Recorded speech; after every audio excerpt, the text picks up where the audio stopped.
আমি open challenge করছি অমিত শাহকে এবং রাজ্যের মুখ্যমন্ত্রীকে যে আপনাদের প্রশাসন, আপনিও স্বরাষ্ট্রমন্ত্রী ছিলেন, আপনিও মুখ্যমন্ত্রী ছিলেন, আমাকে রুখতে পারেননি। আমি বাবরি মসজিদের ভিত্তি স্থাপন করেছিলাম 6 ডিসেম্বর 2025।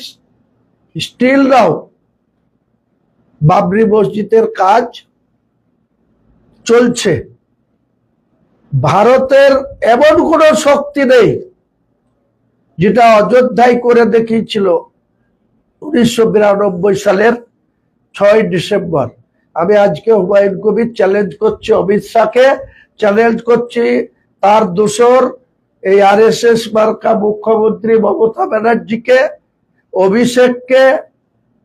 রাজ্যের প্রশাসন এখন তার হাতে নাই বলছে, তাহলে সেন্ট্রাল ইলেকশন কমিশনের এমসিসির মধ্যে আছে, আমার অনগোয়িং প্রসেস। ক্ষমতা থাকলে কেউ আটকে দেখাক। অমিত শাহকে চ্যালেঞ্জ করছে আমার কাজ বন্ধ করে দেখাক। রাজ্য সরকারকেও চ্যালেঞ্জ করছে আমার মিস্ত্রিরা যে কাজ করছে সেটা ভোটের পরে কেন, এখনই করে দেখাক।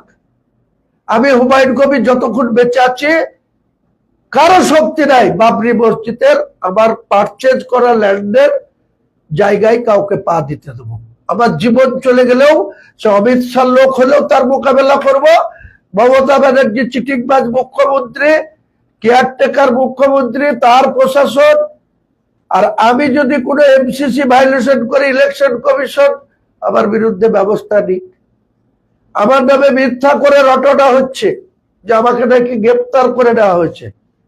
আমি এমন কোনো কাজের সঙ্গে যুক্ত নই যাকে ইলেকশন কমিশনের কোনো প্রশাসন বা ভারতবর্ষের স্বরাষ্ট্রমন্ত্রী বা রাজ্যের কেয়ারটেকার মুখ্যমন্ত্রী হুমায়ুন কবিরকে তার গতিপথ আটকাই বা তাকে অ্যারেস্ট করে জেলে পড়ে। मोदी जी को बहुमत दिया, मोदी जी ने बाबर ने तोड़ा हुआ राम मंदिर फिर से बनाकर जय श्री राम।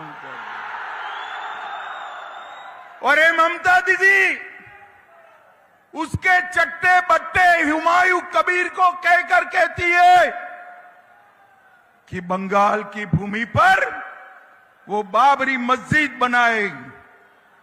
मैं कहकर जाता हूं, हुमायूं कबीर कान खोलकर सुन लो, इस भूमि पर कोई माई का लाल बाबरी मस्जिद नहीं बना पाएगा।